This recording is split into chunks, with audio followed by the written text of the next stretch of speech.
This nigga is slumped. That's what the meds did. Oh, I need my eyebrows to re-hit. It don't matter. Live is hella bootsy. It don't matter. That's stupid. It don't matter. It's your birthday.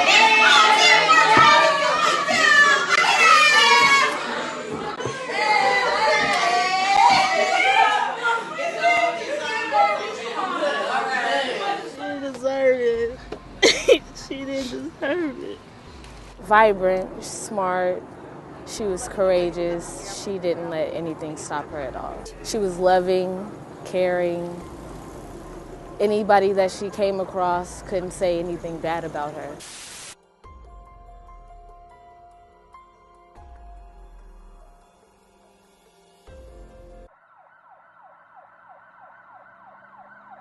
"19-year-old Deja Richards was remembered by those who knew her as a devoted and loving mother and a resilient fighter. Those closest to her often said that motherhood brought her the greatest joy in life, even as she quietly battled a lifelong illness. Deja lived with sickle cell anemia, a painful and often debilitating genetic blood disorder that restricts blood flow, causing severe episodes of pain and increasing the risk of early death. Despite the physical toll of her condition, she was described as naturally joyful, full of life, laughter, and warmth that touched everyone around her. What made her smile even brighter in those last few months was the birth of her baby boy. Just 4 months old at the time, he had already completely changed her life for the better. Becoming a mother gave her a renewed sense of purpose, joy, and strength. She adored her son and embraced the role of motherhood with open arms, determined to give him a life filled with love, protection, and hope. However, behind her radiant smile was a darker struggle, one that she worked hard to keep hidden.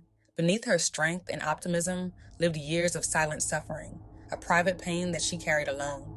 It was a secret so heavy, so consuming, that it quietly shaped every aspect of her daily life. What no one could see was that Deja was enduring not only physical pain, but emotional and psychological abuse at the hands of someone who claimed to love her. And though her spirit remained strong, the weight of this hidden trauma was growing too large to bear. Eventually, the truth could no longer remain in the shadows. The reality of her situation would soon come to light, shocking those who knew and loved her, and forever altering the course of her life and the life of her baby boy. Just after 9 a.m. on the morning of January 8th, 2019, Sacramento County Sheriff's deputies responded to a distress call reporting a shooting in the 7800 block of Orchard Woods Circle. When they arrived, they were met with a chaotic and heart-wrenching scene. Emergency lights flashed across the quiet neighborhood as deputies and first responders rushed to assess the situation. Lying on the ground was an unresponsive teenage girl, her body motionless, surrounded by panic and disbelief. The crime tape is now down, and we've been here as family and friends have started discussing this scene with investigators who are still here. We were here as a first group of family and friends arrived just a little while ago. We had the opportunity to talk to a man who describes himself as the victim's brother. He says that she was 19 years old and had a 4-month-old child. Let me tell you though, she just became a mother, and that's the best thing that ever happened to her, being a mom. Being a mom, that's the happiest I ever saw her, being a mom. She was a loving person, man. That's my sister. She just had a baby September 8th on my birthday. The victim was identified as 19-year-old Deja Richards. She was rushed to a local hospital after being found with a gunshot wound to the chest, but despite emergency efforts, she was sadly pronounced dead. Witnesses told deputies that the suspect, armed with a handgun, had fled the scene on foot, disappearing into the neighborhood. Sacramento County Sheriff's deputies quickly shut down the surrounding area as the search for the gunman intensified. It didn't take long for them to identify the primary suspect, 20-year-old Damian Horton, Deja's boyfriend and the father of her 4-month-old son.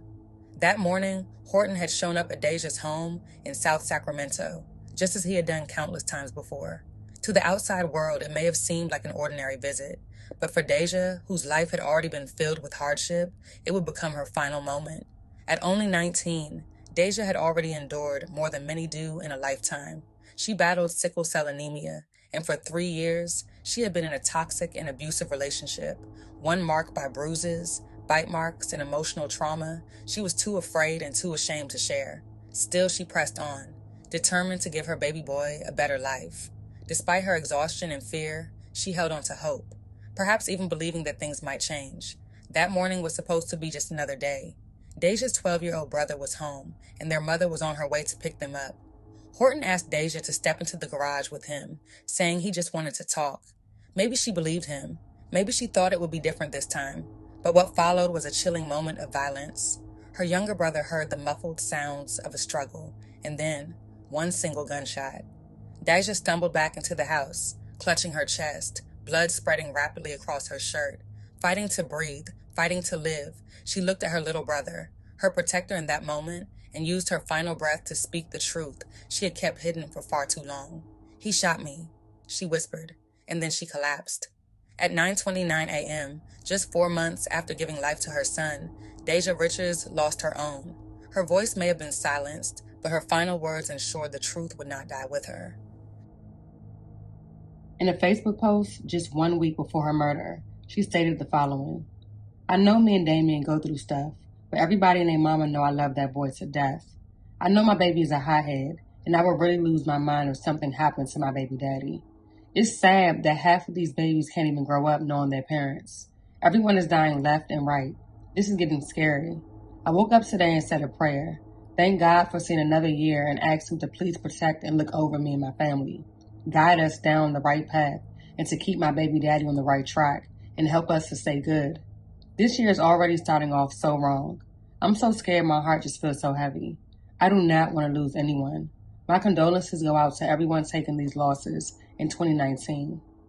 20-year-old Damien Horton was taken into custody the day after the incident, having turned himself into the sheriff's department.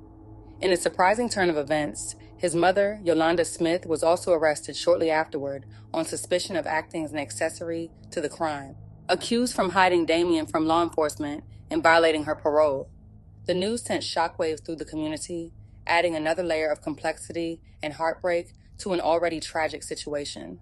In the wake of the shooting, friends, family, and neighbors gathered at Orchard Wood Circle, the site near where the tragedy unfolded, for a candlelight vigil to honor the victim's memory. The soft glow of candles lit up the night as tears, prayers, and memories filled the air. The overwhelming turnout and heartfelt expressions of love and support served as a powerful reminder to the grieving family that Deja had touched many lives and would not be forgotten. It hurts me to see this happening again. Deja was a friend, a mother, and a daughter. Me and Deja always talk. I tell Deja, y'all gonna bury me. I'm not supposed to be doing this right now. Her mother, Ebony Douglas, could barely speak. I have my days where I just wish I don't wake up. And I'm like, don't say that. What I'm supposed to do? But God knows. I didn't know he was going to take my child's life. It's killing me so bad. A pain no parent could ever imagine. If I knew it was going to be my last time seeing her 2 days ago, I would have kept her under me. The outpouring of love from the community has helped the family know she was loved. I didn't even know that she was known by this many people. It was people that I'd known for years that I didn't even know that was that close to her. So just to know that she had that much love in the community, it just warms my heart. They never thought they had to say goodbye. Never this way. I miss you. I love you. I miss your smile. A life, they say, at 19 years was cut short so unexpected and so soon. In the heartbreaking aftermath of losing her daughter Deja, Ebony Douglas found strength in her pain and became a voice for change. She began urging others to speak out against domestic violence, particularly in communities where conversations about abuse are often silenced or overlooked. Ebony believed that too many people suffer in silence, afraid to come forward out of fear of being judged or not believed. She shared that Deja had always wanted to reach out for help, to speak her truth, but the fear of being shamed or dismissed kept her quiet. That silence, Ebony now realizes, is what endangers so many. Through her grief, she is determined to break that cycle. By sharing Deja's story, she hopes to encourage others to speak up, seek help, and know that they are not alone.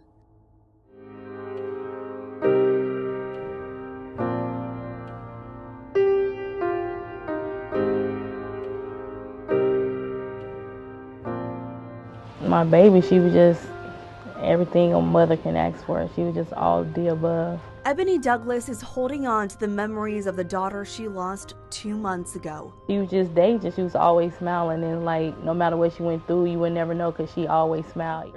I didn't know that was gonna be the last time I see her, but